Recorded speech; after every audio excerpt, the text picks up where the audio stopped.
السلام علیکم میرے پیارے پیارے ریڈرز، کیسے ہیں آپ؟ یقیناً ٹھیک ہوں گے۔ میں ٹھیک تو ہوں، لیکن آج میں بہت زیادہ ڈاؤن ہوئی ہوں۔ میرا بالکل دل نہیں چاہ رہا کہ میں یہ ریکارڈنگ کروں یا میں ایپیسوڈ بنا کر دوں، تو پتہ نہیں کیا ہے، کیوں ہے، خیر۔ لیکن وہ کیا ہے کہ دنیا جو ہے وہ ہمارے موڈ یا ہماری طبیعت کی کوئی پرواہ نہیں کرتی، ٹھیک ہے۔ گنے چنے لوگ ہوتے ہیں جو ہمارے موڈ، ہماری طبیعت یا ہمارے دل کو دیکھتے ہیں، ٹھیک ہے۔ دنیا کا کام میں چلتی رہتی ہے اور ہمیں بھی چلنا پڑتا ہے اس دنیا کے ساتھ۔ بہرحال لے کر آ چکی ہوں ایپیسوڈ، ہمت کر رہی ہوں کہ میں ریکارڈ کروں اسے اور آپ تک پہنچاؤں اپنی ذمہ داری کے ساتھ، کیونکہ پھر جو باتیں کرتے ہیں نا کچھ لوگ، وہ میں نہیں برداشت کر پاتی۔ میں بہت زیادہ سینسٹیو ہو جاتی ہوں، تو اس چیز کو میں اوائڈ کرنے کے لیے میں اب خود کو مشکل میں ڈال لیتی ہوں کہ ایپیسوڈ چھوٹی ہو دے دوں، بس دے دوں ان کو، ٹھیک ہے۔ کیونکہ احساس کرنے والے لوگ بہت کم رہ گئے ہیں اب اس دنیا میں، تو جو ہیں ان کی قدر کرنی چاہیے، ان کے لیے آپ کو سوچنا چاہیے، ٹھیک ہے۔ تو میں بھی انہی لوگوں میں ہوں جو اپنے لکھے کی قدر کرنے والوں کو کبھی نہیں بھولتی، اور ان کے لیے میں ہمیشہ خود کو جو ہے وہ موٹیویٹ کرتی ہوں۔ بہرحال جلدی سے چلتے ہیں ایپیسوڈ کی طرف۔ ایپیسوڈ ہے ہماری آج 103، تو بہت ہی مزے کی ایپیسوڈ ہے۔ فائنلی جو سین جس کے آپ منتظر تھے اور منائم مہویر کی لٹل بٹ اسپیشل، تو وہ دے رہی ہوں میں، یقیناً مزہ آئے گا آپ کو۔ تو جلدی سے چلتے ہیں ایپیسوڈ کی طرف، لیٹس سٹارٹ۔ منائم کی آنکھ جلدی کھل گئی تھی۔ مہویر رات کو واپس نہیں آیا تھا کیونکہ وہ ہیزر کو کمپنی دینے رک گیا تھا۔ جب وہ کمرے سے باہر آئی تو محراب بھی کہیں جانے کے لیے تیار ہو کر کمرے سے باہر آ رہی تھی۔ کہیں جا رہی ہیں ماما؟ منائم کو دیکھ کر محراب اس کی سمت ہی چلی آئی۔ لائٹ لیمن کلر کا ڈیزائنر جوڑا پہنے وہ بہت سوبر سی لک میں تیار تھی۔ منائم کو ان کی خوبصورتی دیکھ کر اسمائل دے کر سراہنا پڑا۔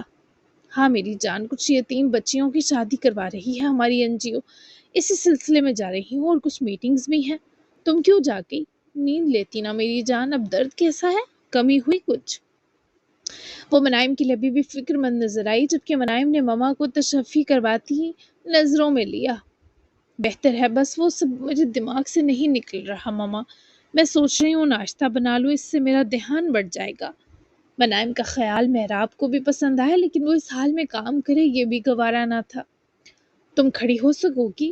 دیکھو زخم ابھی ٹھیک نہیں ہے میرے بچے، میڈ کی ہیلپ لے لینا پھر۔ محراب نے اس کی نرمی سے گال تھپکاتے پیشکش کی تو منائم نے مسکرا کر فرما برداری سے حامی بھری کہ وہ مدد لے لے گی۔ چلو ٹھیک ہے، مہویر کو بلا لو، وہ مدد کر دے گا تمہاری۔ ہزر تو شاید کانسرٹ کے معاملے میں بزی رہے، آج 1 بجے اس کا کانسرٹ شروع ہوگا، اس کے دوستوں کی مہندی بھی ہے آج۔ میں اور ہزر ہوں آئیں گے، یا تم اور مہویر چلے جانا، تھوڑا چینج ہو جائے گا۔ منائم نے فوراً نفی کی۔ آپ اور بھائی جائیے گا، میں بابا اور یمل کے پاس جاؤں گی شام میں۔ منائم نے رسان سے انکار کیا تو محراب نے خوش دلی سے سر ہلایا۔ ٹھیک ہے میری جان، دھیان سے رہنا کچن میں۔ محراب نے اسے نرمی سے تاکید کی اور وہاں سے چلی گئی، جس کے بعد منائم نے بھی اپنے بال پکڑ کر کلائی میں پہنی سکرنچی میں مضبوطی سے جوڑے میں باندھے اور اپنی لوز گرم شرٹ کے بازو ذرا سے فولڈ کیے کچن میں داخل ہوئی تو میڈ بس ناشتہ بنانے کا آغاز ہی کر رہی تھی۔ سعدیہ آج تم جا کر آرام کرو، ناشتہ مجھے بنانے دو، میں کچن بھی سمیٹ دوں گی۔ میڈ نے پہلے تو گھبرا کر دیکھا، مگر جب منائم نے مسکرا کر آنکھوں کے اشارے سے بات دہرائی تو وہ فوری سر ہلاتی کچن سے نکل گئی، جبکہ منائم نے ایک نظر چاروں اطراف ڈالی۔ محراب کی گاڑی جیسے ہی گیٹ سے نکلی، ساتھ ہی مہویر کی گاڑی گیٹ پار کے اندر آ کر رک گئی۔ عاصم کے پاس ابھی بھی ہزر ہی تھا، مگر جلد دین اور یمل آ جاتے تو وہ بھی اپنے کاموں پر نکلتا۔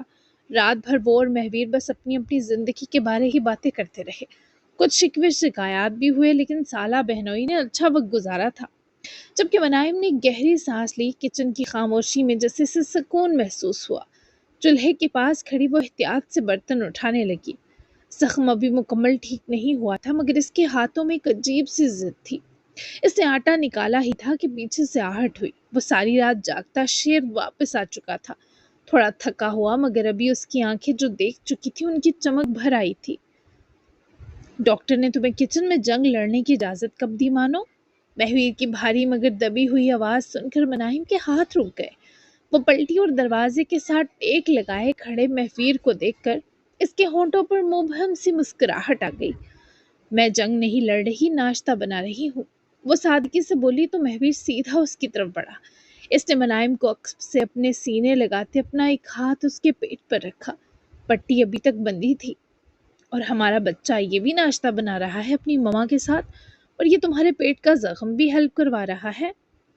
وہ اس کے گال چومتا اس کے وجود کو اپنی بازوؤں میں جی بھر کر بینچنے کے بعد آزاد کیے اپنے سامنے ملائم کو پلٹاتے بولا تو وہ بس محبت سے مہویر کو دیکھنے لگی۔ میں نے بہت مس کیا رات بھر آپ کو، وہ نظریں جھکا کر بولی تو مہویر کے دل کی ایک بیٹ مس ہو گئی۔ میں نے تم سے زیادہ کیا، لیکن ہجر کے ساتھ گپ شپ رکی ہی نہیں کہ میں اسے کہہ پاتا کہ میں اپنی جان کے پاس جانا چاہتا ہوں۔ وہ اپنی خوشی اداسی اور ہر کیفیت مجھے بتاتا رہا۔ تم جانتی ہو نا پچھلے کچھ دنوں کیسا اینٹ پتھر کا ٹاکرا رہا تھا ہمارا، کہ ساتھ بیٹھ کر گزری رات وہ پہلے والا کنیکشن لوٹا گئی۔ یہ تو اچھا ہو گیا، پھر وہ بھی نکاح والے ہو گئے خیر سے، بس بیلا ٹھیک ہو کر آئے تو باقاعدہ فنکشن کرتے ہیں ان کی شادی کے۔ وہ منائم کی خوشی پر خود بھی مسکرایا، پھر آہستہ سے منائم کے ہاتھ سے برتن لے کر سائڈ پر رکھا۔ اپنی انگلیاں اس کی انگلیوں میں پھنساتے منائم کے دونوں ہاتھ اپنے ہاتھوں میں جکڑے۔ ناشتہ بنانے دیں۔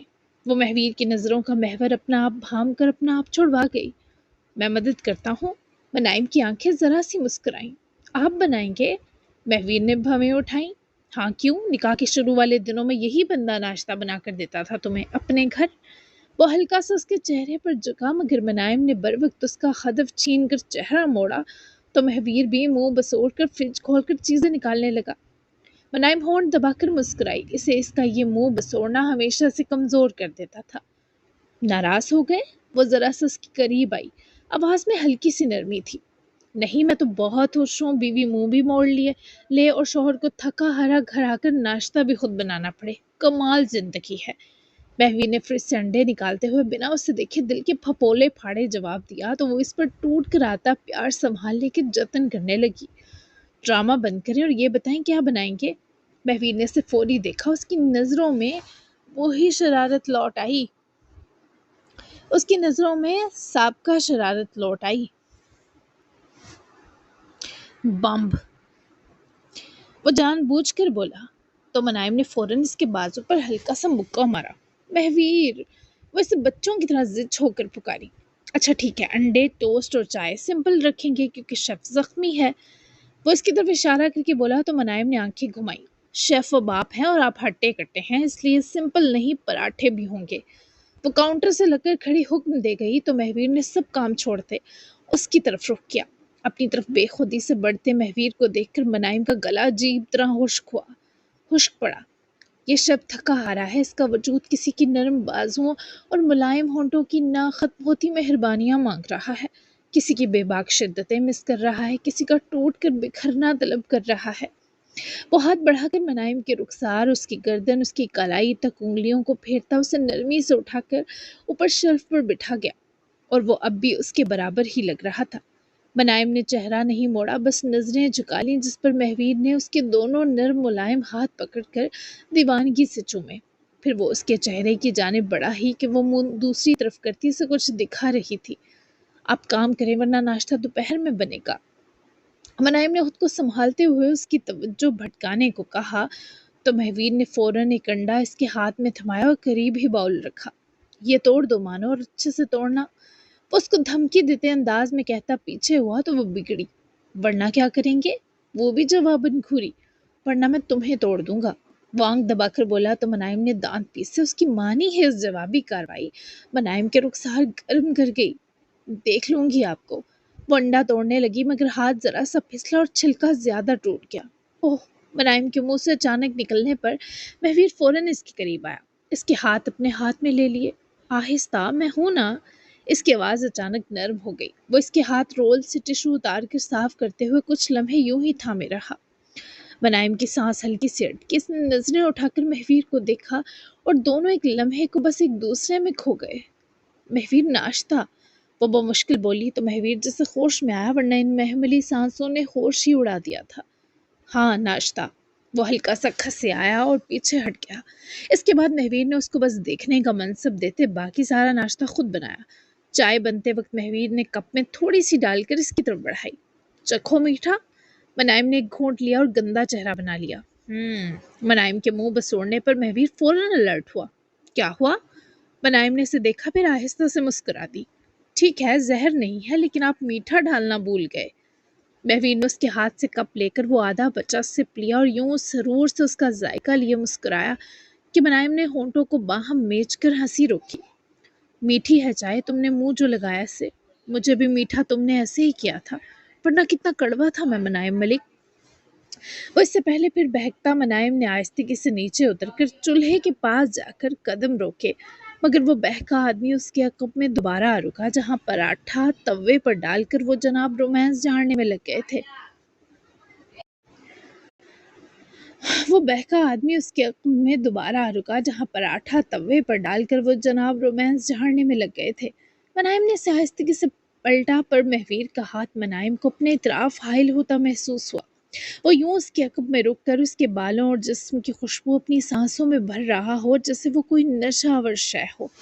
بھر رہا تھا جیسے وہ کوئی نشہ آور شے ہو۔ منائم کی سانس ایک لمحے کو ٹھہری۔ اسے اپنی پشت پر اس کی موجودگی، اس کے قریب ہوتے وجود کی حدت اور اس کی سانسوں کا نرم سا لمس صاف محسوس ہو رہا تھا۔ مہویر، پراٹھا جل جائے گا، وہ بمشکل بولی۔ اس کی آواز میں ہلکی سی کپکپاہٹ تھی، مہویر نے جسے سنا ہی نہ ہو۔ اس نے آہستہ سے اپنا چہرہ اس کے بالوں کے قریب لاتے گہری سانس لی۔ وہ اس کے وجود تک اپنی سانسوں کی حرارت پہنچانے لگا۔ جلنے دو، وہ بہکی سرگوشی میں بولا، آواز میں عجب سی نرمی اور لہکا سا کھویا پن ادا۔ میں تو پہلے ہی جل چکا ہوں۔ منائم کے ہاتھ تھم گئے، دل کی دھڑکن جیسے ایک دم تیز ہو گئی۔ وہ کچھ کہنا چاہتی تھی مگر لفظ ساتھ نہ دے سکے۔ مہویر نے اس کے کندھے کے قریب آ کر اپنا ماتھا ہلکا سا ٹکایا۔ کتنا مشکل تھا رات بھر تم سے دور رہنا، تمہیں اندازہ بھی ہے؟ اس کی آواز اب دھیمی تھی جیسے وہ خود بھی اپنے جذبات میں بہہ رہا ہو۔ منائم نے آنکھیں بند کر لی، ایک لمحے کو بس اس احساس کو محسوس کیا، پھر فوراً خود کو سنبھالا۔ مہویر پلیز، اس نے آہستگی سے اس کے ہاتھ پر اپنا ہاتھ رکھا جیسے کسی سے یاد دلا رہی ہو کہ وہ پراٹھا بنا رہی ہے۔ ناشتہ بنا لے پہلے مہویر۔ مہویر نے گہرا سانس لیا، پھر ہلکی سی مسکراہٹ کے ساتھ سر ہلایا۔ جانتی تھی جناب کی بس ہو چکی ہے۔ ہاں نا، جلدی بناتے ہیں، وہ جان بوجھ کر بہکے انداز میں بولا تو منائم کے گال دھواں ہوئے۔ اس نے فوراً پراٹھا پلٹا جو واقعی تھوڑا سا جلنے کو تھا۔ دیکھا، میں کہہ رہی تھی نا جل جائے گا۔ مہویر نے اس کی ڈانٹ پر معصوم چہرہ بنایا۔ غلطی مانتا ہوں، مگر تمہارے قریب آ کر عقل کام کرنا بند کر دیتی ہے۔ منائم نے فوراً سے گردن پیچھے کیے گھورا۔ اب دوبارہ نہ شروع ہو جائیں۔ مہویر وارفتگی سے مسکرایا۔ نہیں، ابھی نہیں، پہلے ناشتہ پھر شروع ہوتے ہیں، وہ کہہ کر ناشتے کی پلیٹس رکھنے گیا، پر منائم کی جان تو وہ اس جملے سے ہی نکال گیا۔ بہرحال دونوں نے کچھ تازہ فروٹس بھی کاٹے۔ ناشتہ بہت اچھا بنا تھا۔ وہ ایک نوالا خود کھاتا اور دوسرا منائم کے ہونٹوں کے پاس لے جاتا تو منائم کو کھانا پڑتا۔ وہ کرسی پر بیٹھ کر پچھتائی کیونکہ مہویر اسے ہی تاڑے جا رہا تھا، اور اللہ اللہ کر کے ناشتہ ختم ہوا تو منائم نے ہی اٹھ کر پلیٹیں سمیٹی اور کچن میں گئی۔ فریش ہو جاتا ہوں، اصل میل تو اب ریڈی ہوگا میری مانوں کا۔ مہویر نے شرنگیزی سے منائم کو دیکھا، پھر دبے پیر وہاں سے نکلنے ہی لگا جب وہ اسے پکاری۔ جب ناشتہ بنانے میں ہیلپ کروائی ہے تو برتن دھونے کے نام پر فرار، یہ اچھی باتیں نہیں ہوتی۔ اس کے آہستگی کے سنگ کچن سے کھسکنے پر بھام جاتی بنا مڑے ہی بولی تو مہویر کے قدم رکے۔ جناب واپس آئے کیونکہ جانے کا اصل مقصد تو نہیں گوشت گزار کر سکتے تھے۔ تم رہنے دو، میٹ کر لے گی، آؤ گارڈن میں چل کر واک کرتے ہیں۔ مہویر نے قدم واپس موڑے، مگر وہ کیا بتاتی، الٹے سیدھے خیالوں سے بچنے کو ہی تو اپنے ہاتھ خراب کر رہی ہے۔ نہیں، میں نے اس سے کہا تھا ناشتہ بناؤں گی تو کچن بھی سمیٹوں گی۔ اب وہ بیچاری کیا سوچے گی کہ منائم باجی کو اپنے کہے کا پاس نہیں۔ ویسے بھی واک مجھ سے نہیں ہوتی، یہ زیادہ آسان ہے، کھڑے کھڑے سب دھل جائیں گے۔ وہ مسکراتا ہوا منائم کی سستی کے فسانے سنے عقب میں رکا اور اس کو اپنی بازوؤں میں بھر کر منائم کی گالوں میں ویسے ہی خفیف سی سرخی اتار لایا۔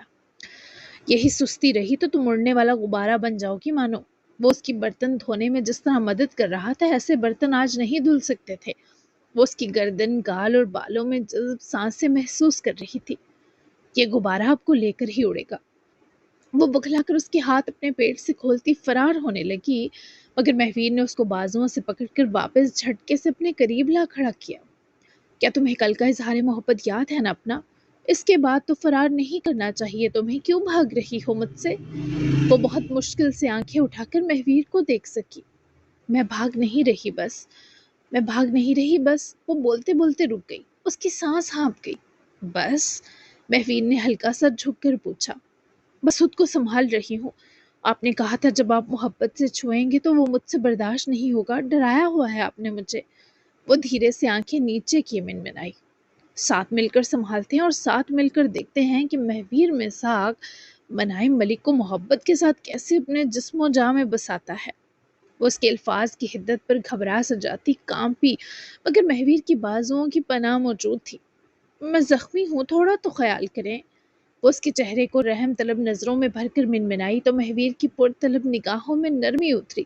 وہ ذرا سے خود سے دور کر گیا۔ کر لیا خیال، اس خیال کرنے پر تم کیا کرو گی میرے لیے؟ وہ اب بھی اس سے باہوں میں بسائے کھڑا تھا۔ منائم کی آنکھوں کی نرمی اور بے خودی لوٹی۔ میں کیا کر سکتی ہوں؟ وہ تھوڑی سنجیدہ اور بے خود سی ہوئی۔ جو تم کر پاؤ۔ اس کی نگاہوں کی یکدم تیز ہوتی حرارت پر بے قراری سے اس کی سمت بڑی تھی۔ ایک طوفان تھا اس کے اس کچھ کر گزرنے میں، لیکن یہ انداز مہویر کے وجود کے دریچوں تک سکون اتارنے میں معاون رہا۔ وہ اس نشاط انگیز لمس کی فراوانی کرتے ہی اس سے دور ہوتی نظریں چرا کر سنک کو دیکھنے لگی۔ اس کے بعد کون گندے برتنوں کو دیکھتا ہے مانو، تمہیں کیا ہو گیا ہے؟ وہ اپنے گالوں پر ہتھیلیوں کو جوڑتی گہرے سانس بھر رہی تھی جب وہ دوبارہ اسے بازوؤں میں بھرتا شکوہ کر اٹھا۔ صرف دیکھنا نہیں، انہیں دھونا بھی ہے، اور خبردار اگر اب آپ رومانٹک ہوئے کام کے بیچ، جب میں ٹھیک ہو جاؤں گی تو آپ کی ساری تڑپ مٹا دوں گی، ابھی بس۔ وہ اسے مسکرا کر آزاد کرتا خود اپنی شرٹ کی آستینوں کو چڑھائے برتنوں کے قریب گیا۔ میں دھو دیتا ہوں میری جان، تم تو ڈانٹنے ہی لگ جاتی ہو اب مجھے۔ اس کا بات ٹب والا بچہ بننا نہیں بھولی تھی، اب بھی وہ اسی مسکینی سے برتن دھونا شروع تھا۔ چھوڑ دیں، میں آپ کے ہاتھوں کو مزید تکلیف نہیں دے سکتی۔ وہ اس کو بازو سے پکڑ کر سائڈ کیے مہویر کے ہاتھ پکڑ کر دھلوا گئی، جبکہ مہویر نے مسکراہٹ ہونٹوں میں دبائے ابھی منائم کو دیکھا ہی کہ وہ فوراً اس کے سینے لگی اور مہویر نے دونوں بازو اس کی گرد پھیلا دی۔ میں نے ڈانٹا نہیں ہے، اوکے نا؟ منائم نے روئی ہوئی آواز میں چہرہ پیچھے کیے یقین دلایا تو مہویر نے اس کا ماتھا جذب سے چوما۔ اوکے میرے دل کی جان، چلو واک کرتے ہیں، اچھا محسوس ہوگا، موسم بھی اچھا ہے، حسین دھوپ نکلی ہے۔ منائم نے فوری سر ہلائے کیونکہ اسے باقی واک کرنے کی شدید طلب محسوس ہو رہی تھی۔ وہ مرر کے سامنے کھڑا اپنی وجاہت کا شوخ انداز میں صدقہ اتار رہا تھا جب اپنا بیگ نکال کر میٹرس پر رکھتی عرشیہ اس کے ایکشن دیکھ کر مسکرائی۔ آلیو گرین سمارٹ زپ اپ جیکٹ جس کے اندر بلیک سادہ سویٹر شرٹ تھی، نیچے سلم فٹ بلیک پینٹ، جبکہ پاؤں میں سفید سنیکرز پہنے وہ بالوں کو جل سپرے کیے ہاتھ پھیر کر بکھیر رہا تھا۔ انہیں ناشتے کے بعد سیدھا سوہا کی طرف جانا تھا کیونکہ دونوں کوبین حضرات کو ایئرپورٹ چھوڑنا تھا۔ تمہیں تو اپنی ہی نظر لگ جاتی ہے، بس کر دو سڑو۔ وہ بیگ میں والیٹ ڈالتی مسٹر ایکشن کو ٹوک گئی، پر وہاں تو جوں بھی نہ رینگی۔ کیوں بس کروں، اتنا پیار دیا ہے بیوی نے، سجنے سورنے تو دو، ویسے بھی کل پورا دن مجنوں والا خلیہ رہا ہے میرا۔ وہ اس کی واپس آتی شوخیوں پر خود بھی ذرا سامنے آئی۔ عرشیہ نے چاکلیٹ براؤن سلکی شرٹ پہنی تھی جس کا نرم کپڑا اور ہلکا سا وی نیک سٹائل اسے گریس فل اور اٹریکٹیو بنا رہا تھا۔ نیچے high waisted brown leather long skirt تھی جو فلیئر کے ساتھ اس کے سٹائل کو رائل ٹچ دے رہی تھی، جبکہ پاؤں میں بلیک اینکل بوٹس تھے۔ جولری میں گولڈ لیئر چین، نیکلس اور ہلکی ایکسیسریز تھیں۔ اس کی ڈائمنڈ رنگ تھی جبکہ اس کے ویوی اوپن ہیئر اس پر جچ رہے تھے۔ اوپر سے وہ بہت مہک رہی تھی، بہت خوبصورت میک اپ بھی کیا تھا جو بالکل قدرتی لگ رہا تھا۔ ماشاءاللہ بہت پیاری ہے میری لما، ہم رات فارم ہاؤس میں گزاریں گے، آج کوئی ڈسٹربنس نہیں ہوگی۔ وہ اس کو بازوؤں میں بھرتا اپنی اور اس کی مہک میں ڈوبا ہوا بولا تو عرشیہ نے اس کی جیکٹ کا کالر کناروں سے پکڑ کر کھینچا اور بہکی نگاہیں عرشیہ کے ہونٹوں سے سرکاتے آنکھوں پر جما گیا۔ ہوگی وہاں جنگلی جانوروں کی آوازیں آتی ہیں، سارے رومانٹک موڈ کو جنگلی موڈ میں بدل دیں گی، پر تمہیں ایکسپیرینس کرنا چاہیے۔ سچ بتاؤں تو میں بھی مس کر رہی ہوں اس جگہ کو، وہ جگہ جہاں ہم نے بہت لڑائیاں کی، پیار بھی ہوا۔ خیر ابھی نیچے چلتے ہیں، صنم زمان بس پہنچنے والی ہوں گی۔ انیس نے اس کی تیاری دیکھتے اس کا چہرہ ہاتھوں میں بھرا اور اس کی گال چومی، پھر اسے اسی محبت سے تکتے وہ عرشیہ کا ہاتھ اپنے ہاتھ میں دبائے نیچے گیا۔ اسی وقت اثر اور فجر بھی کمرے سے نکلے۔ ان دونوں نے اسکائی بلو میں ٹریننگ کی تھی، دونوں بہت ہی تر و تازہ اور پیارے لگ رہے تھے۔ انیس نے اسے دیکھتے ہی قدم بڑھائے تو اثر اپنی گال پر ہاتھ رکھ گیا۔ ارشیا بھی قریب آ رکی۔ تم نے کیوں بحث کی ان سے اثر؟ درد ہے کیا؟ انیس نے اس کی گال پر جڑا ہاتھ پکڑ کے گال کا جائزہ لیتے فکر سے پوچھا، مگر اثر نے جس طرح اپنی طبیبہ کو بہکی نگاہ میں بھرا، ارشیا اور انیس مسکراہٹ دباتے دکھائی دیے۔ وہ ایویں اس گدھے کو پڑے تھپڑ پر پریشان تھے، یہ تو بیوی کے خمار میں ابھی بھی دھت تھا۔ ہماری ننھی جانوں کے ہوتے کسی تکلیف کی مجال جو چھو سکے۔ ویسے تم دونوں وہاں سوئے بہت کیوٹ لگ رہے تھے۔ کمبل کے لیے نو تھینک یو نا۔ ہاں میری جان بستی تمہارے نو تھینک یو نا، میری جان بستی ہے تمہارے کپل میں۔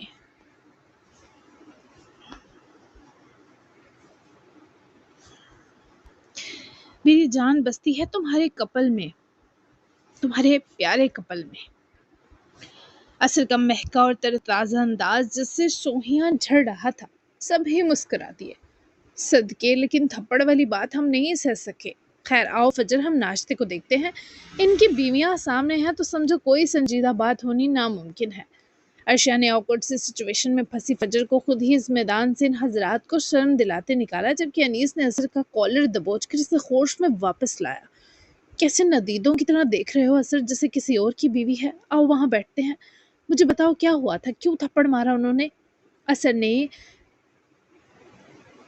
نے چھوٹے کے گھسیٹنے پر لاؤنج میں قدم رکھے تو انیس پہلے خود بیٹھا اور اپنے سامنے اثر کے بیٹھنے پر وہ ساری توجہ اثر پر جما گیا، اور اثر نے جب اپنی اور ابراہیم الوی کی رات والی گفتگو تفصیلاً بتائی تو انیس کے پاس جسے کچھ کہنے کو نہ رہا۔ تمہیں ایک نشے میں دھت آدمی سے ایسی بحث کرنے کی کیا ضرورت تھی؟ آج سب کلیئر ہو جاتا اور میں چلا جاتا، بات ختم ہو جاتی۔ اثر نے سامنے سے اٹھے انیس کے برابر آ کر بیٹھے، اس کی طرف ذرا رخ کیا تو انیس بھی سیدھا ہوا۔ تمہیں نہیں جانے دوں گا، تمہارے بغیر میں اس مینشن میں سانس بھی نہیں لے سکتا انیس۔ میں تم اس بات کو سمجھ کیوں نہیں رہے؟ اور ادین وہ کیسے جاتا دیکھ سکے گا تمہیں؟ مجھے پتا ہے تمہارا یہاں دم گھٹ رہا ہے، لیکن جو تمہارے چلے جانے پر ہماری سانسیں گھٹیں گی ان کا کیا؟ میں آج سب حل کر دوں گا، ماں بس پہنچنے والی ہیں اور وہ بھی تمہیں کہیں جانے نہیں دیں گی، دیکھ لینا۔ انہیں ہمراہ الوی سے کم مت سمجھنا۔ انیس نے گہرا سانس لیتے ایک بے بس نگاہ سر پر ڈالی، کیونکہ وہ کچھ سننے کو تیار نہ تھا، اور کچھ فاصلے پر کب سے آ کر کھڑی صنم زمان ان دونوں کی ہر بات سن رہی تھی۔ میں جانتا ہوں، لیکن خود کو بوجھ لگتا ہوں۔ وہ صنم زمان اور اپنے تیسرے بیٹے کو پانے کے لیے وہ سب کر رہے ہیں جو انہوں نے کبھی نہیں کرنا تھا۔ اثر مجھ سے معافی تلافی اور جبر کا پیار، مجھ سے خود کو کنٹرول کر رہے ہیں کہ ان سے ان کی محبت پھر نہ چھن جائے۔ انیس کے بکھرے اور ٹوٹے لہجے پر اثر بھی کچھ لمحے خاموش ہوا۔ محبت ایک بار چھن جائے تو دوبارہ نہیں ملتی انیس، مل بھی جائے تو ارمانوں اور رشک سے خالی ہو کر ملتی ہے۔ مجھے معاف کر دو، کیونکہ میری وجہ سے اس شخص نے تمہیں اذیت دی۔ میں بس یہ چاہتی تھی وہ اپنے پہلے ان بیٹوں کا تو باپ بنے جو اس کے پاس ہیں، پھر وہ اثر کا باپ بننے کے لائق ہوگا۔ مجھے کیا پتا تھا آج بھی الٹی کھوپڑی ہے اس کی۔ اثر اور انیس بیک وقت اٹھے۔ صنم بہت افسردہ سی ان دونوں کے پاس آ کر رکی اور دونوں کو ایک سی ممتا بھری نظروں میں بھرا، لیکن انیس کے لیے ابھی تکلیف حاوی تھی۔ آپ میری وجہ سے آپسی تعلق مت بگاڑیں صنم آنٹی، یہ بھی وہی کر رہا ہے، میرے لیے لڑ رہا ہے ان سے۔ انیس کو یہ سب اچھا نہ لگ رہا تھا، وہ خود کو ان مسائل اور جھگڑوں کی وجہ نہیں بنتا دیکھ سکتا تھا۔ آپسی تعلق رہا کون سا ہے انیس؟ میں تو یہاں صرف اپنے بچوں کی ماں بن کر آئی ہوں۔ تم، ادین اور اثر میرے لیے سب سے اہم ہو، میں اسے کبھی معاف نہیں کروں گی۔ وہ جو کچھ کرتا رہا ہے اس کی سزا ملے گی، لیکن تم کہیں مت جاؤ۔ میں یہ بوجھ نہیں اٹھا سکتی کہ میرے آتے ہی میرا ایک بچہ ہم سے دور چلا گیا۔ اثر بھی خوش نہیں رہ سکتا تمہارے بنا۔ ان کی آوازیں سنے ارشیا اور فجر بھی وہیں آ گئی۔ ماحول خاصا اداس اور تناؤ سے بھرا تھا۔ تم سب یہاں رہو، ہم مل کر رہیں گے۔ میں اپنے تینوں بیٹوں کے لیے اس جگہ آئی ہوں انیس، جہاں کبھی کسی نے مجھے تمام تر حق کے بھی آنے نہ دیا۔ سوچو جس مرتبے کے لیے میں نے گالیاں اور بد دعائیں کھائی ہیں، اس جگہ میرے لیے آنا کتنا مشکل رہا ہوگا۔ صنم کی آنکھوں کی سرہائی نے ان باقی سب کے دل بھی تڑپا دیے، اور اثر کو اتنی خوشی اپنی ماں کے ملنے کی نہ ہوئی جتنی انیس کو اپنی ماں کے ملنے کی ہوئی۔ اثر اور ادین سے پہلے میں ہمیشہ تمہیں گلے لگاؤں گی، کیونکہ تم لاڈلے جو ہو۔ یہ دونوں تو بہت سمجھدار ہیں، اور ہو سکے تو معاف کر دو مجھے۔ اس کے دھمکانے پر تم کس اذیت سے گزرے ہو وہ میں تمہارے بتائے بنا جانتی ہوں۔ میں وہ تکلیف محسوس کر سکتی ہوں انیس۔ وہ بازو کھول کر جس طرح انیس کو اپنے گلے لگانا چاہتی تھی، انیس نے ایک لمحہ بھی دیر نہ کی۔ بھلے انیس کی اذیت اب بھی اللہ کے بعد عرشیہ سے اچھی کوئی نہیں سمجھ سکتا تھا، اور باہدہ گلے انیس صنم زمان سے لگا، لیکن اس کی راحت اثر زمان کو سب سے زیادہ محسوس ہوئی۔ ایسا لگا ٹھیک سے ماں تو ملی ہی اب ہے، بالکل ویسے جس سے ہمراہ نے ہمیشہ اثر کو اپنے گلے لگا کر پیار کیا تھا۔ آج وہ گلے لگنا دہرایا گیا تھا، ایک جیسا احساس تھا جو شیئر کر لیا گیا تھا۔ آپ کیوں معافی مانگ رہی ہیں؟ آپ کا تو کوئی قصور نہیں صنم آنٹی۔ صنم نے فوری اسے خود سے الگ کرتے انیس کا چہرہ ہاتھوں میں بھرا۔ آنٹی نہیں ماں، آنٹی نہیں ماں، اب سے ماں کہنا۔ میں وعدہ کرتی ہوں تمہیں ماں بن کر دکھاؤں گی۔ انیس نے مسکرا کر سر ہلایا، جبکہ دونوں نے بیک وقت اثر کو دیکھا۔ وہ پیار محبت کے بعد اب تھوڑا جیلس منہ بنائے کھڑا تھا۔ سبھی بیک وقت مسکرائے، کیونکہ صنم نے انیس کو پیار کرنے کے بعد اپنے جگر کے ٹکڑے کی طرف قدم بڑھائے۔ وہ جانتی تھی ان کا اثر کم از کم انیس سے جیلس نہیں ہو سکتا۔ اور تمہیں بھی وہ ماں ملے جس کے لیے تم ہمیشہ ترسے، جس کے لیے روتے رہے، جس کی ضرورت رہی۔ تم تو میرے پہلے چاند ہو، تم بھی معاف کر دو مجھے۔ صنم نے جس طرح اثر کی گال چومتے اسے اپنے گلے لگایا، اثر نے بھیگی آنکھوں سے مسکرا کر صنم کی گرد بازو لپیٹے کہ رہا سہا گال کا درد تو ماں نے بگا دیا ہے۔ سبھی اس وقت بے حد جذباتی تھے۔ اثر کو بے پناہ پیار دیے وہ اپنی حسین بہوؤں کی طرف بڑھی، اور عرشی اور فجر کو بھی باری باری گلے لگایا۔ ناشتہ لگوانے کا کہو تم لوگ، میں ذرا آتی ہوں مجرم کو لے کر۔ اب میں جانوں اور وہ آدمی۔ صنم زمان نے چاروں کی مسکراہٹ وصولی اور تاکید کے ذرا ابراہیم کے کمرے کی طرف بڑھی، تو عرشیہ نے انیس کی بازو کے حصار میں جا کر اسمائل دی، تو فجر بھی فوری اثر کا مضبوط ہاتھ جکڑ گئی۔ سب کی نظریں صنم زمان پر ٹکی تھی، جس نے اپنے چہرے پر آئی ہر کمزور شکن دور کی اور دروازے پر دستک دیے رکی۔ آ جاؤ، ابراہیم کی مصروف سی آواز پر صنم نے دوبارہ دروازہ کھولا اور اندر داخل ہوئی، مگر جب ابراہیم کی ٹائی باندھتے نظر صنم پر پڑی تو اس کے ہاتھ تھم گئے۔ صنم! وہ خوشگوار حیرت سے پلٹا تو وہ فاصلہ سمیٹے اس تک پہنچی۔ اس کے ہاتھوں سے ٹائی کی کونے لے کر پکڑے خود نوٹ باندھتے شدید غصے سے وہ ابراہیم کو دیکھنے لگی۔ میرا بیٹا بھی آیا ہے کیا؟ ابراہیم کے سوال پر صنم کی آنکھوں میں تیش امڈا، اور اسی غضب کے ہاتھوں وہ ابراہیم کی ٹائی کچھ زیادہ ہی سختی سے دبا گئی کہ ابراہیم گلا گھٹنے پر حفیظ سا بے قرار ہوا۔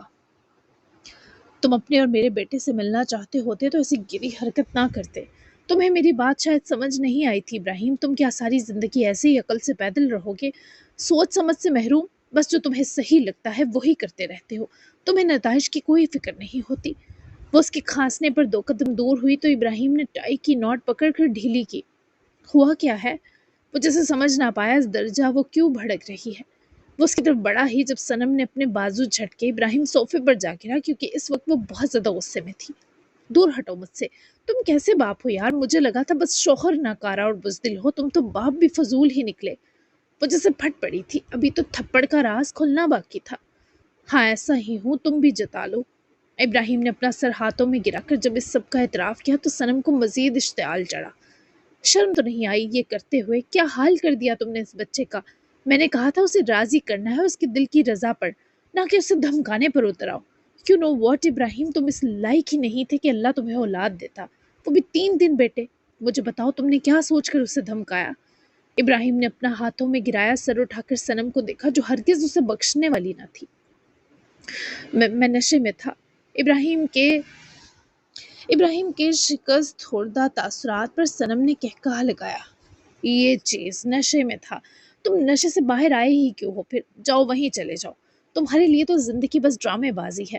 میں ان تینوں کی ماں ہوں پر تمہاری کچھ نہیں لگتی۔ اچھا ہے انیس تمہیں جی بھر کر تڑپائے تاکہ تمہاری یہ ڈرامے بازی سائڈ ہو اور اصل باپ باہر نکلے جو نشہ کر کر کے مفلوج ہو گیا ہے۔ وہ صنم کے ڈانٹنے پر معصوم سا منہ بنا گیا۔ ڈانٹو تو مت۔ ابراہیم کے منمنانے پر وہ جواباً سرد سا گھوری۔ اور کیا گلے میں پھولوں کا ہار ڈالوں، تمغہ پیش کروں یا توپوں کی سلامی؟ وہ اس زہریلی معصومیت پر تپ اٹھی۔ ایک بیٹا جو پہلے ہی اپنے باپ کے الٹے سیدھے کرتوتوں سے پریشان حال ہو، اسے جب یہ کہا جائے کہ راضی ہو جاؤ ورنہ یہ نیند کی گولیاں کھا لوں گا اور مر جاؤں گا۔ تم نے اس کی اذیت خود محسوس نہیں کی ابراہیم؟ وہ بیٹا ہی ہے نا تمہارا، یہ کہیں سے اٹھا کر لائے تھے، اتنی سنگ دلی۔ تم ایسے کیوں ہو ابراہیم؟ میرا دل چاہ رہا ہے میں ہمارے بیٹے کے بارے تمہیں ساری زندگی لائل رکھوں، کیونکہ تم اسی لائق ہو۔ وہ بھی بیڈ کے کنارے ٹک کر شدید افسوس اور ملامتی لہجے میں بولی تو ابراہیم نے صوفے کے کنارے تک کھسکتے صنم کے دونوں ہاتھ تھامنے چاہے، پر وہ جھٹک گئی۔ وہ اب شدید تکلیف میں تھی۔ ایسا مت کرو صنم، میں اپنے تینوں بیٹوں سے ایک جیسی محبت کرتا ہوں، میں ہر ظلم کی تلافی کروں گا۔ تم ایسا مت کہو، مجھے بتا دو میرا بڑا بیٹا کہاں ہے، ملوا دو، میں سب ٹھیک کر دوں گا۔ عاصم کی آنکھوں میں جو رحم طلبی تھی، اس پر صنم کا افسوس جیسے شدت پکڑنے لگا۔ اثر صنم نے مدھم سی سرگوشی کی تو ابراہیم الوے کے چہرے پر موت سا سکوت چھا گیا۔ ایک لمحہ لگا جب وہ جھٹکے سے اٹھا۔ کیا؟ اثر زمان وہ ہے ہمارا بیٹا؟ صنم بھی تھکے سے انداز میں اٹھ کھڑی ہوئی۔ ہاں وہی ہے تمہارا بڑا بیٹا، اسے اپنے نام کی بدنامی سے بچانے کو میں نے یتیم خانے چھوڑا، کیونکہ خمرہ نے مجھے یقین دلایا تھا کہ وہ میرے بیٹے کی حفاظت کرے گی۔ وہ مجھے اپنا شوہر نہیں دے سکتی تھی، مجبور تھی، مگر اس نے اثر کو اپنے انیس جیسی محبت دینے کا جو وعدہ کیا، اس میں وہ پوری اتری۔ وہ اسے انیس کے لیے اپنے اس مینشن لے آئی۔ اس طرح تمہاری بڑی اولاد بھی تمہارے سائے میں آ گئی۔ اب یہ مت کہنا کہ تم نے اثر کو بھی کوئی تکلیف دے رکھی ہے، ورنہ میں تمہارا سر توڑ دوں گی۔ صنم کی آنکھوں میں یکدم جو طوفانی تنبیہ آئی، اس پر تو ابراہیم کو اپنے پیروں سے جان نکلتی محسوس ہونے لگی۔ ابراہیم نے اپنے ہاتھ کو اٹھا کر اپنے سامنے کیا، جس سے انہوں نے کل اثر کو اس لیے تھپڑ دے مارا کہ وہ ان کے اور ان کے بیٹے انیس کے معاملے میں بولا۔ پھر جو کچھ دنوں سے ان کا اثر سے برا سلوک رہا، اس بارے سوچ کر ابراہیم کو اپنے حلق میں کانٹے اگتے محسوس ہوئے۔ اثر وہ میرا بیٹا ہے؟ او میرے خدا، یہ میں نے کیا کر دیا؟ میں نے اسے تھپڑ کیسے مار دیا؟ میں نے اسے انیس اور اپنے معاملے میں بولنے پر تھپڑ مارا کیونکہ وہ مذاق اڑا رہا تھا۔ میری بے بسی کا اسے نوکر بھی کہا۔ یا اللہ، میں اتنا کیسے گر سکتا ہوں؟ ابراہیم نے اپنے ہاتھوں میں سر تھاما، جیسے اس کے سر کی ساری رگیں ایک ہی دم پھٹنے پر آ گئی ہوں، جبکہ صنم کی آنکھوں میں سرخائی گلی۔ ابراہیم، تم واقعی ناقابل برداشت ہو۔ وہ اپنے چھوٹے بھائی کے لیے بول رہا تھا اور بالکل ٹھیک ہنسا وہ تم پر۔ تم کیسے انسان ہو؟ اسے نوکر کہنے کی ہمت بھی کیسے کی تم نے؟ کیا تم نے اور ہمراہ نے اسے بیٹا نہیں بنایا تھا؟ کیا اس نے ساری زندگی انیس کا خیال نہیں کیا؟ اس کی وہ ساری محبت، اس کا ساتھ نبھانا تمہیں ایک لمحے میں بھول گئے؟ وہ اس کا کیئر ٹیکر تھا تو اس کا حق ہے وہ انیس کے لیے بولے۔ تمہاری عقل واقعی گھٹنوں میں جا چکی ہے، اور دل وہ تو سیاہی کا مرکب بن چکا ہے۔ افسوس، صد افسوس۔ وہ جیسے دگنی غصے سے چلائی۔ اس کا سینہ پھٹ رہا تھا کہ اس شخص نے اثر کو بھی تکلیف دی، اب تو جیسے وہ ڈبل دل برداشتہ تھی۔ مجھے نہیں پتا تھا وہ میری اولاد ہے صنم۔ ابراہیم کے منمنانے پر وہ ہنس کر اس کے قریب ہوئی۔ اس کا مطلب ہے پدرانہ محبت تو ایک طرف، تم میں انسانیت بھی مر گئی۔ تمہیں یہ نہیں پتا تھا کہ وہ تمہارا بیٹا ہے، پر یہ تو پتا تھا کہ اس نے اپنی زندگی کے لگ بھگ 30 سال انیس کو سنبھالنے میں لگا دیے، اور یہ اثر نے ذمہ داری سمجھ کر نہیں، محبت مان کر کیا۔ کیسے انسان ہو تم؟ ہاں، تم کسی ایسے انسان پر ہاتھ اٹھانے کی جرت بھی کیسے کر سکتے ہو جس کی تم احسان مند ہو؟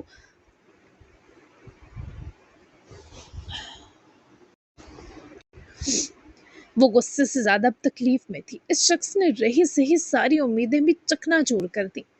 مجھے اس پر شدید دکھ ہے صنم، تم سب مجھے جو مرضی سزا دے تو میں اف بھی نہیں کروں گا۔ ابراہیم کی آواز جیسے ٹوٹ پھوٹ گئی تو صنم نے بھی اس کا گریبان جھٹکا اور 2 قدم پیچھے ہٹ گئی۔ صنم نے ایک لمحے کو آنکھیں بند کی، جیسے خود کو سنبھال رہی ہو، ورنہ شاید وہ واقعی اس شخص کو چوٹ پہنچا دیتی۔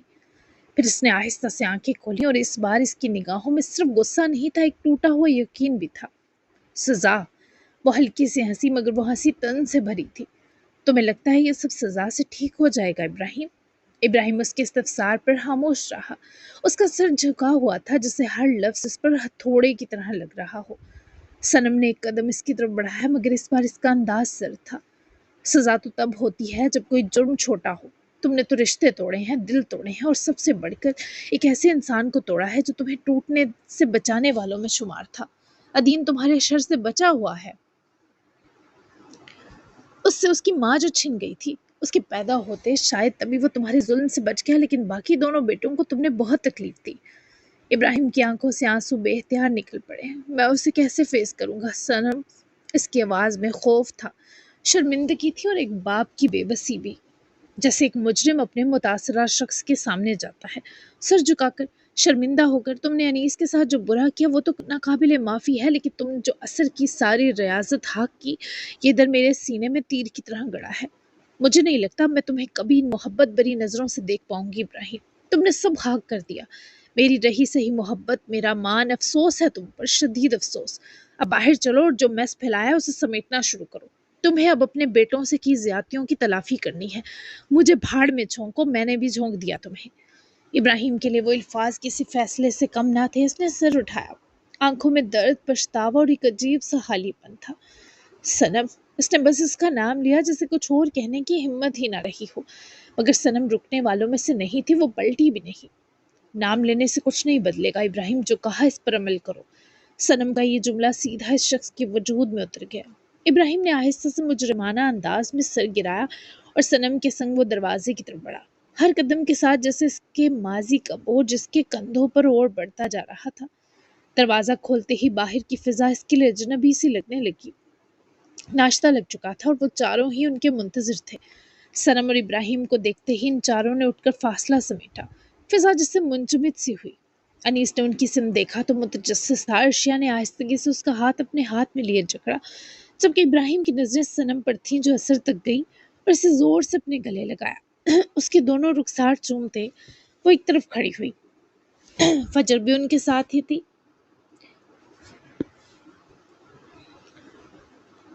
اپنی طرف بڑھتے ابراہیم الوی کو دیکھتے اثر نے سب کی طرف ایک نظر ڈالی، پھر اپنی طرف بڑھتے ابراہیم کو دیکھنے لگا جن کی آنکھوں میں پچھتاوا، جلن اور کرب کی انتہائیں بسی تھی۔ میری اولاد ہو تم، اسی لیے تم کل بولے اور میں کم ظرف تمہیں انسان بھی نہ سمجھا، بیٹا تو دور کی بات تھی۔ یہ احساس جرم جیسے ابراہیم کو اندر سے توڑ بھی رہا تھا اور کھڑا بھی کر رہا تھا۔ اس نے ہمت جمع کی اور ایک قدم آگے بڑھا، پھر دوسرا، مگر جتنا وہ قریب جاتا اتنا ہی خود کو چھوٹا محسوس کرتا۔ اثر نے ان کو دیکھتے سنجیدگی بڑھائی۔ اٹس اوکے، مجھے ہنسنا نہیں چاہیے تھا۔ آپ کی انسلٹ کر گئے، میرے الفاظ تو تھپڑ بنتا تھا۔ آپ جیسے بھی ہیں باپ ہیں اور میں یہ بھول گیا تھا، کیونکہ میں اس دنیا میں سب سے زیادہ محبت انیس سے کرتا ہوں۔ جو اسے تکلیف دے میرا دل چاہتا ہے میں اسے چیر پھاڑ دوں۔ میرا بھی کوئی قصور نہیں کہ وہ ہنسنا ویسا ہنسنا نہ دکھا سکا جو وہ اصل میں تھا۔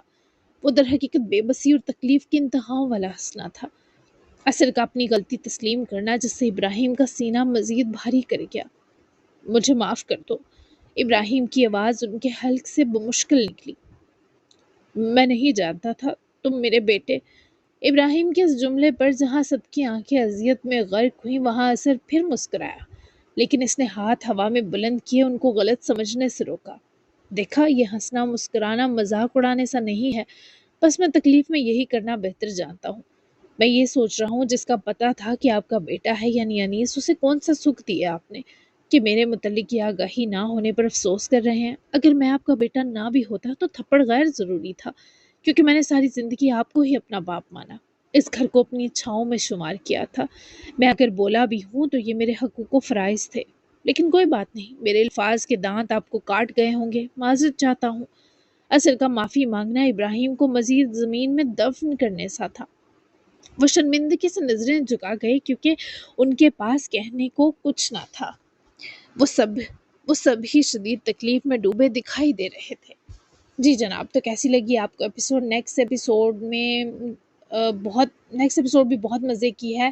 اب تھوڑا جلدی ہوگا، آگے بڑھے گا ناول، ٹھیک ہے؟ اگلی 2 ایپیسوڈ میں نا جلدی ناول آگے بڑھے گا، یعنی جمعے اور ہفتے کی جو ایپیسوڈ ہوگی نا اس میں تقریباً سٹوری آگے چلی جائے گی کچھ منتھ کے لیے، ٹھیک ہے؟ تو ملتے ہیں پھر اگلی ایپیسوڈ میں، تب تک کے لیے اللہ حافظ، دعاؤں میں یاد رکھیے گا اور اپنا پیارا سا تبصرہ دینا بالکل مت بھولیے گا۔ Bye bye.